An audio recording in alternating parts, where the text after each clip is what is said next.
2026 யாருக்கு நீங்க ஓட்டு போடுவீங்க? அந்த டைம்ல யாருக்கு தோணுதோ போட வேண்டியதுதான். அந்த நேரத்துல யாருக்கு தோணும் நீங்க நினைக்கிறீங்க? அது அந்த பூத்துக்கு போனாதான் தெரியும். அந்த பூத்துக்கு போனாதான் தெரியும். ஆமா.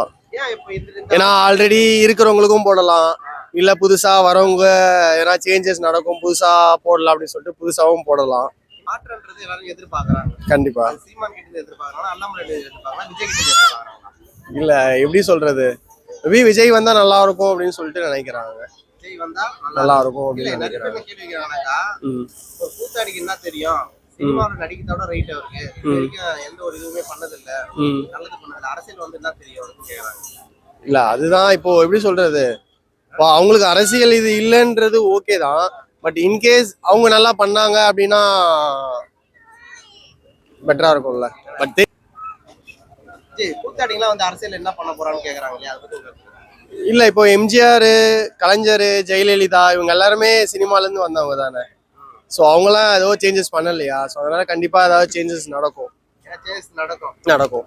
நீங்க என்ன எதிர்பார்க்கறீங்க? விஜய் அரசியல் வந்து முதலமைச்சர் ஆயிட்டாருன்னா எல்லாமே சேஞ்சஸ் நடக்கும். இப்போ ஒரு புது அரசியல்ல இப்போ வந்து ஒரு புதுசா ஒருத்தர் வராருன்னா அவரு கொஞ்சம் என்துவா இருப்பாங்க, ஏதாவது பண்ணணும் மக்களுக்கு. ஏன்னா இப்போ ஆல்ரெடி விஜய் பண்ணிட்டு இருக்காரு, ஒரு சில விஷயங்கள்லாம் பண்ணிட்டு இருக்காங்க. ஸோ அதனால இன்னும் ஆட்சியில இருக்கும் போது இன்னும் நிறைய பண்ணணும்னு நினைப்பாங்க. ஸோ அப்படின்னும் போது அவங்க கையில நிறைய சேஞ்சஸ் வரணும். சொன்னாதான் விலைவாசி ரொம்ப அதிகமா இருக்கு, மக்கள்லாம் ரொம்ப கஷ்டப்படுறாங்க. அது கொஞ்சம் சேஞ்ச் ஆகுன்றதுக்காக புதுசா வந்தா சேஞ்ச் ஆகும்னு நினைக்கிறோம். ஆமா, அதுதான் சொல்றேனே, அந்த பூத்துக்கு போனா மேபி இன்கேஸ் அவருக்கு போடணும். இல்ல இப்போ எப்படி சொல்றேன்னா, மக்களுக்கு தெரிஞ்ச ரெண்டே கட்சி, ஒண்ணு வந்து இது, ஒன்னு ரெட்டையிலே, ஒன்னும் உதயசூரியன் சொல்லிட்டு. ஸோ புதுசா ஏதாவது சேஞ்சஸ் நடக்கும் அப்படின்னு சொல்லிட்டு தான் நிறைய பேர் எதிர்பார்க்கறாங்க.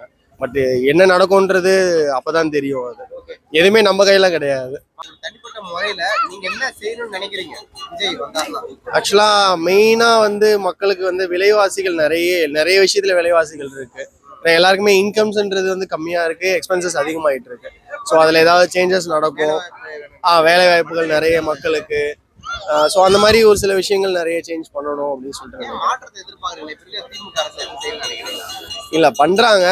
புதுசா ஒருத்தர் வந்தா இன்னும் பெட்டரா இருக்கும் அப்படின்னு சொல்லிட்டு எதிர்பார்க்கிறோம்.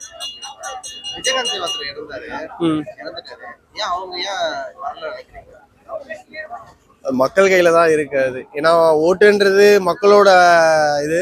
அவங்க டிசைட் பண்ணி யாருக்கு போடணும்னு நினைக்கிறாங்களோ, அவங்க இன்கேஸ் மாற்றம் வரணும், சேஞ்சஸ் நடக்கணும், ஏதாவது எல்லாருக்குமே நல்லது நடக்கணும்னு நினைச்சு அவங்க ஓட்டு போட்டாங்க அப்படின்னா அவர் வந்திருக்கலாம்.